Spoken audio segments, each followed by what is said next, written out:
नमस्कार, मी संस्कृती आणि आपण पाहत आहात नवा मराठा। तर पाहूयात अहिल्यानगर जिल्ह्यातील महत्त्वाच्या घडामोडी। आजपासून 12वीच्या परीक्षा सुरू झाल्या आहेत। अशातच आज अहिल्यानगर जिल्ह्यात 109 केंद्रांवर इयत्ता 12वीच्या विद्यार्थ्यांच्या बोर्डाच्या लेखी परीक्षेला सुरुवात झाली। या परीक्षेसाठी जिल्ह्यात 63,658 विद्यार्थी आहेत। परीक्षा केंद्रावरील सरसकट शिक्षक, शिक्षकेतर आणि परिचर यांच्या आदला बदल करण्यास शिक्षक संघटनांनी विरोध केल्यानंतर आता गेल्या 5 वर्षात परीक्षेत गैरप्रकार झालेल्या केंद्रांवरील पर्यवेक्षण यंत्रणेत बदल करण्यात आला आहे। तसेच सर्व परीक्षा केंद्रावर सीसीटीव्हीची नजर असून गैरप्रकार रोखण्यासाठी प्रथमच सर्व केंद्रांवर वेबकास्टिंग करण्यात आलं आहे।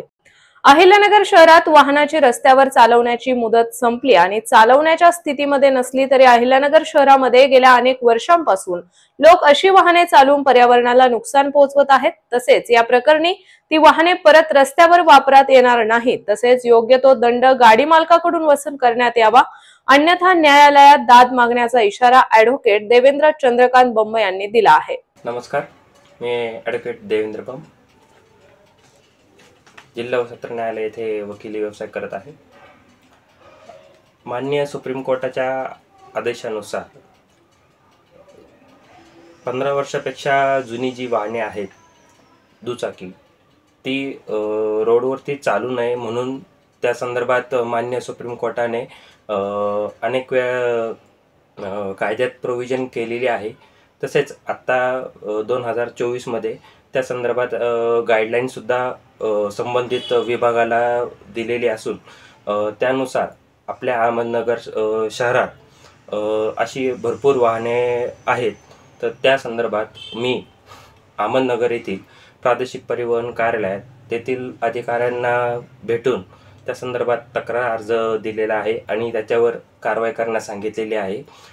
तसेच आपल्या अहमदनगर शहरामध्ये अनेक कॉलेजेस असून त्या कॉलेजेसमध्ये त्यांचे पालक विद्यार्थ्यांना गाड्या चालवण्यासाठी देतात, परंतु गाडी चालवताना त्यांच्याकडून जी मार्गदर्शक तत्त्वे आणि जी काळजी घेतली पाहिजे ती व्यवस्थित घेतली जात नाही। त्यामुळे जे कॉलेज स्टुडंट्स जे आहेत ते एकदम जोरात रोडवरती गाडी चालवतात आणि त्याच्यामुळं अनेक अपघात होतात, काही ठिकाणी भांडणं होतात आणि अशा घटनांमध्ये काही वेळेस लोकांना आपला जीवसुद्धा गमवावा लागतो। तर या सगळ्या गोष्टी ज्या आहेत त्या लक्षात ठेवून मी संबंधित RTO ऑफिसरना तक्रार अर्ज दिलेला असून अशा प्रकारचे जे कायद्याचे उल्लंघन करून रस्त्यावर गाडी चालवणे, विना लायसन्स गाडी जोरात चालवणे आणि मुदत संपून सुद्धा अशा ज्या गाड्या रोडवर आहेत अशा गाड्यांवरती योग्य ती कायदेशीर कारवाई करून त्याच्यावर दंड आकारणे आणि त्या गाड्यांची विल्हेवाट करणे। तसेच अनेक लोक आपल्या गाड्यांवरती नंबर जे आहेत ते नियमानुसार न बसवता फॅन्सी नंबर प्लेट बसवतात, जेणेकरून जे RTO ऑफिसर जे आहेत किंवा ट्रॅफिक कंट्रोल डिपार्टमेंट जे आहे त्यांना अशा गाड्यांवरती तो नंबर व्यवस्थित दिसत नाही, त्याच्यावर कारवाई करता येत नाही। मोटार व्हेकल ॲक्टच्या नियमानुसार दिलेल्या मार्गदर्शनानुसार जो नंबर प्लेट असणे आवश्यक आहे त्यानुसारच अशा नंबर प्लेट्स असणे आवश्यक आहे। तसेच आता मिनिस्ट्री ऑफ रोडवेजच्या निर्देशनानुसार आता नवीन HSRP नंबर प्लेट्स बसवणे आवश्यक असून अशा नंबर प्लेट्स बसवण्यासाठी सुप्रीम कोर्टामार्फत आणि संबंधित विभागामार्फत 31 मार्चपर्यंत ही डेडलाईन दिलेली असून त्या अगोदर सर्वांनी अशा नंबर प्लेट्स नवीन HSRPच्या ज्या आहेत त्या बसवून घेणे आवश्यक आहे। अन्यथा त्या जर का आपल्या गाड्यांवरती नसतील तर त्यासाठी 1000 रुपये दंड याप्रमाणे संबंधित RTO कडून हा स्वीकारला जाणार आहे, घेतला जाणार आहे। तर त्याच्यामुळे अशा प्रकारच्या जे नियम बाह्य जे काम होत आहे त्या संदर्भात हा तक्रार अर्ज दिला असून संबंधित विभाग ह्याच्यावर योग्य ती कारवाई करणार आहे असं त्यांनी आश्वासन दिलेलं आहे. अहिल्यानगर शहरात एक धक्कादायक प्रकार घडला आहे, कारण महानगरपालिका प्रशासनाने नुकतेच पारिजात चौक येथील तांबटकर मळा या खासगी मालमत्तेवर स्वतःच्या जागेत टपरी मार्केट उभारलं होता. याची कोणतीच शहानिशा न करता सदर मालमत्ता तसेच गाळेधारकांना कोणत्याही प्रकारे पूर्व नोटीस न देता अचानक पोलीस बळाचा वापर करत अनेक व्यावसायिकांचे गाळे बेकायदेशीरपणे फक्त मुस्लिमांना टार्गेट करण्याच्या उद्देशाने जातीयवादी भावनेने आयुक्तांनी कारवाईचे तोंडी आदेश दिले आहेत. तर पाहूयात सविस्तर व्हिडिओ. नुकतेच पारिजात चौकात महानगरपालिकेतर्फे अचानक अतिक्रमणाच्या नावाखाली चक्क मुस्लिमांना टार्गेट करण्याचे प्रयत्न होते. त्याच्या समाजवादी पार्टी अहमदनगरतर्फे आयुक्त यशवंत डांगे यांचे आम्ही जाहीर निषेध करतो आणि मागणी करतो याची सखोल चौकशी व्हावी आणि महानगरपालिकेने जे कारवाई केली हे आमच्या जातीयवादी भावनेने केलेली आमचा आरोप आहे. कारण ती जी प्रॉपर्टी आहे ती खाजगी प्रॉपर्टी आहे आणि मी जी इन्क्वायरी केली असं माहीत पडलं की ते जे टपरी मार्केट होता ते 10 फूट आत आहे आणि अतिक्रमण काहीच अतिक्रमण तिकडे नव्हते. परंतु कोणाच्या दबावाखाली आयुक्त साहेब हे करत आहे हे आता लोकांना कळायला पाहिजे. आणि नुकतेच 10वी आणि 12वीचे परीक्षा चालू असताना शहरात वातावरण खराब करण्याच्या दृष्टीने हे काम केलेले आहे. त्याचे आम्ही समाजवादी पार्टी तीव्र निषेध करतो आणि याची चौकशी व्हावी आणि लवकरच समाजवादी पार्टी अशा अन्यायाविरोधात आंदोलन उभारेल याची प्रशासनाने नोंद घेईल. तुमची पुढील भूमिका काय असेल? जर असेच अन्याय मुस्लिमांविरोध होणार असेल तर समाजवादी पार्टी पूर्ण समाजाला सोबत घेऊन प्रशासनाविरोधात आंदोलन उभारेल. इथं माझी बायकोची नावावर जागा आहे. आमचं माझी बायकोच्या नावाने 7/12वर उतार आहे. मी रिटायर असल्यामुळं आमच्या पोट भागणीवर पेन्शनवर भागत नाही, त्यामुळं मी इथं टपरी टाकलेली आहे आणि टपरीवर मी सकाळी येतो, काम करतो, मजदूर लावलेले आहेत, 2 पैसे मिळतात, त्यामुळे माझ्या प्रपंचाला हात लागतो. पण आता माझी बायकोच्या नावाने किंवा माझ्या स्वतःच्या नावावर काही म्युन्सिपाल्टी नावाला नोटीस दिली नाही की तुम्ही खाली करा किंवा तुम्ही अतिक्रमण केलेलं आहे का काय, काहीच आहे.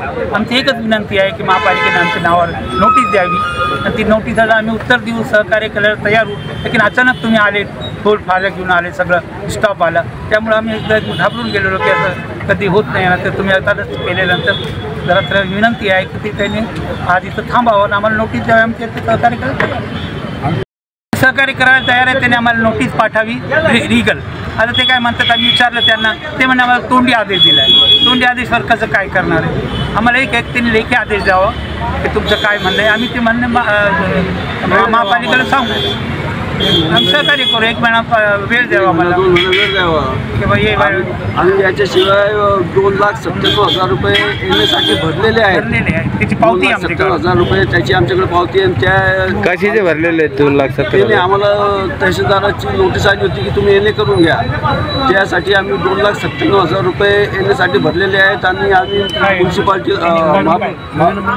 सर्वे नंबर 40/5 42 याची आम्ही पैसे भरलेले आहे. शिवाय महापालिकेला आम्ही येण्यासाठी मागणी बी टाकलेली आहे. त्यांनी कोणती त्याच्यावर काही कारवाई आजपर्यंत केली नाही. आम्हाला काय लेखी उत्तर दिलेलं नाही. ते म्हणतात की त्यांचं हे रिझर्वेशन आहे आणि रिझर्वेशनचं आजचं पार्ट प्लॅन पाहिलं तर त्याच्यात हा रिझर्वेशन डिरिझर्व झालेला आहे. आता हा रिझर्वेशन उडून याचे हे रेसिडेन्शियल झोनमध्ये तब्दील केलेलं हे महापालिकेनेच केलेलं आहे, आम्ही केलेलं नाही आहे. हे जे मी बोलतो मी सगळं महापालिकेचं आणि मी एक जबाबदारपणाने बोलतो आहे. आम्ही भारतीय नागरिक आहोत, आम्ही शासनाचे कायद्याचे पालन करणारे आहोत.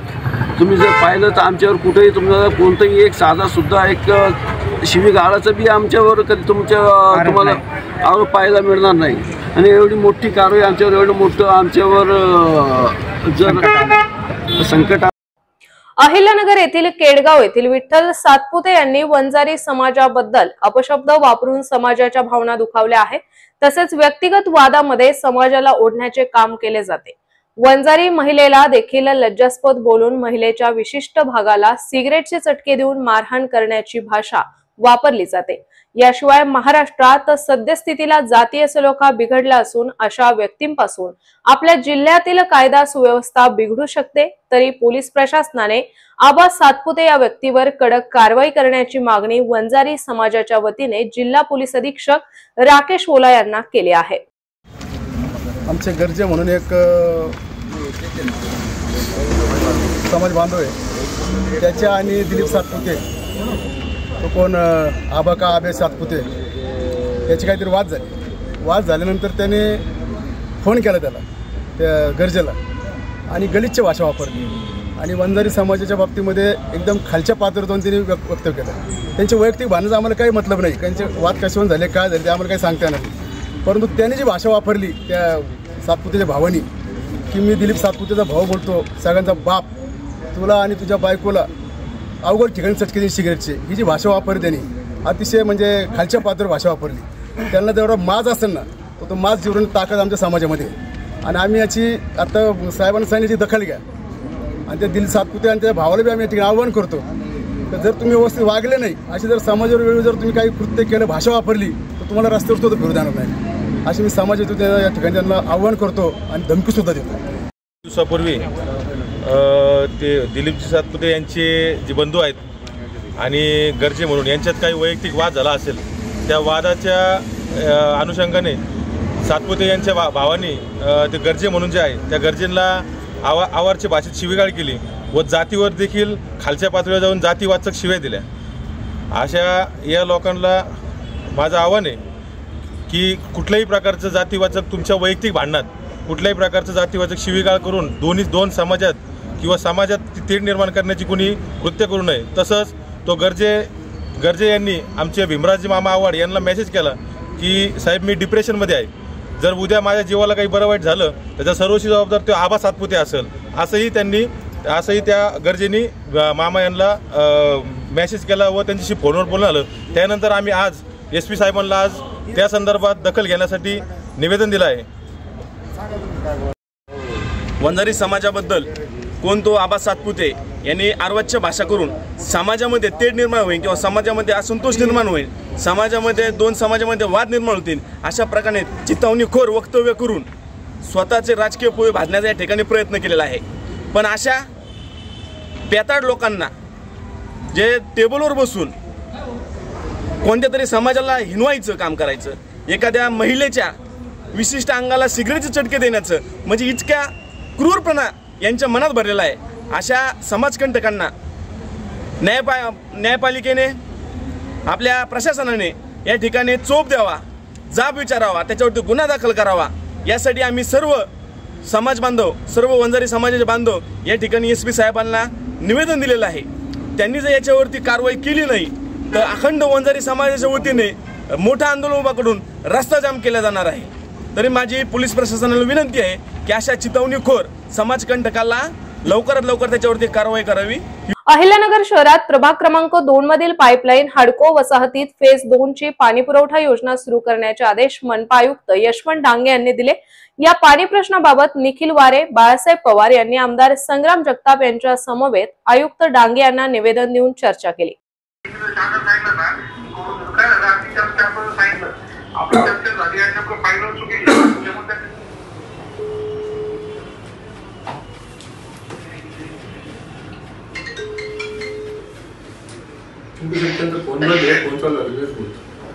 हॅलो राहुल, ते निकम साहेब बोलतायत, तर ते फेज 2 ची काय कनेक्शन करायची होती कुठं त्या पाईपलाईन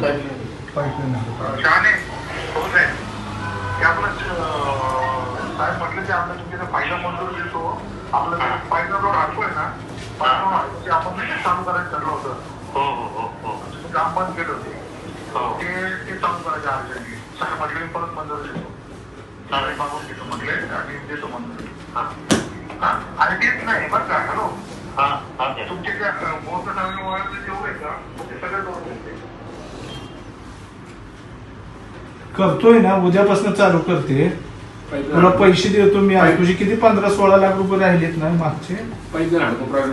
हा हा ठीक आहे, देतो तुला। पाईपलाईन हाडकू पासून चालू कर। हा उद्यापासून चालू कर. हो ते वारे आहेत आपले पवार साहेब, बाळासाहेब पवार आहेत, ते दोघं आहेत माझ्या इथं बसलेले, त्यांचा उद्या संपर्क करून ते करून घे. हो निखिल वारे आणि बाळासाहेब. हो मला काय अडचण असते मला सांग. हो. राज्यात ओबीसी विद्यार्थ्यांसाठी शासकीय 52 वसतिगृहे सुरू करण्यात आली, परंतु विद्यार्थी संख्या अधिक असल्याने ज्यांना वसतिगृहात प्रवेश मिळाला नाही त्यांच्यासाठी ज्ञानज्योती सावित्रीबाई फुले आधार योजना आहे. व्यावसायिक तसेच बिगर व्यावसायिक शिक्षण घेणाऱ्या विद्यार्थ्यांसाठी आधार योजना आहे. या योजनेनुसार पात्र विद्यार्थ्यांच्या बँक खात्यात भोजन, निवास आणि निर्वाह भत्ता जमा करण्यात येतो. मात्र या योजनेची रक्कम त्वरित मिळावी अशी मागणी करण्यात आली आहे. इतर मागासवर्गीय विद्यार्थ्यांना, ज्या विद्यार्थ्यांना वसतिगृहामध्ये प्रवेश मिळालेला नाही अशा विद्यार्थ्यांसाठी शासनाने मागच्या वर्षी आधार नावाची योजना जाहीर केली होती. या योजनेनुसार प्रत्येक जिल्ह्यातील 600 विद्यार्थ्यांना या आधार योजनेचा लाभ मिळणार होता. या योजनेअंतर्गत त्यांना निवास भत्ता, त्याचबरोबर उपजीविकेचा भत्ता आणि मेसचे खर्च दिला जाणार होता. वास्तविक पाहता त्यासाठी एक शेड्यूलसुद्धा फिक्स करण्यात आलं होतं की ज्या दिवशी त्याचा अर्ज मंजूर होईल त्याच्या पहिल्या आठवड्यात काही रक्कम, 3 महिन्यानंतर पुन्हा काही रक्कम, पुन्हा 3 महिन्यानंतर काही रक्कम आणि शेवटची संपूर्ण फी त्याची फेब्रुवारी महिन्यात देणं अपेक्षित होतं. पण वास्तविक पाहता आज फेब्रुवारी महिना उजाडला आहे, पूर्ण शैक्षणिक सत्र संपत आलेलं आहे, परीक्षा आता मार्चमध्ये होतील आणि अद्यापही हा निर्वाह भत्ता, त्याचबरोबर मेसचा खर्च आणि इतर खर्चासाठी त्यांना देण्यात येणारी रक्कम ती अद्यापही दिलेली नाही. त्यासाठी शासनाकडे ही मागणी आम्ही करीत आहोत की प्रत्येक जिल्ह्यातील 600 विद्यार्थ्यांना आपण जाहीर केलेल्या या योजनेत जे पात्र लाभार्थी विद्यार्थी आहेत त्यांचे हे पैसे त्वरित देण्यात यावे, अन्यथा त्यांची आर्थिक कुचंबणा मोठ्या प्रमाणावर होत आहे. पालकांनी मोठ्या मेटाकुटीनं शिक्षणासाठी त्यांना बाहेर पाठवलं आणि शिक्षणासाठी बाहेर पाठवल्यानंतर व्यावसायिक शिक्षण असेल किंवा इतर शिक्षण असेल याच्या फीच्या ओझ्याने आधीच पालक दबलेला आहे आणि त्या विद्यार्थ्याला वसतिगृहात, शासकीय वसतिगृह जी 52 ओबीसींसाठी आहेत, व्हीजीएनटी ओबीसी आणि एसबीसीसाठी जी 52 वसतिगृह काढण्यात आलेले, या वसतिगृहात ज्यांना प्रवेश मिळू शकला नाही असा मोठा वर्ग संपूर्ण महाराष्ट्रामध्ये आहे. त्यातील प्रत्येक जिल्ह्यातील 600 लोकांनाच या आधार योजनेमध्ये सहभाग दिलेला आहे, पण त्या 600 लोकांची सुद्धा अद्यापपर्यंत कुठलीच रक्कम त्यांना मिळालेली नाही, तर ती त्वरित मिळावी. त्याचबरोबर या योजनेची व्याप्ती वाढवण्यात यावी व प्रत्येक जिल्ह्यामध्ये जेवढी लोक याच्यात पात्र ठरतील अशा सर्व लोकांना या आधार योजनेमध्ये सहभागी घेण्यात यावं, अशा मागणीचं निवेदन माननीय मुख्यमंत्री त्याचबरोबर सामाजिक न्याय मंत्री यांना आज देण्यात आलेलं आहे. त्यांनी त्वरित याच्यावर कारवाई करावी, अन्यथा विद्यार्थ्यांच्या या शैक्षणिक वर्षाचं मोठी कुचंबणा निर्माण होऊन आर्थिक ओढाताण झाल्यामुळं त्याचा अभ्यासावरच्या कामगिरीवरही व्यवस्थित परिणाम होत नाही. त्या दृष्टीने शासनाने तातडीने दखल घ्यावी, अन्यथा विद्यार्थ्यांना आंदोलनाशिवाय पर्याय उरणार नाही. तर अशाच माहितीपूर्ण बातम्यांसाठी चॅनलला सबस्क्राईब नक्की करा.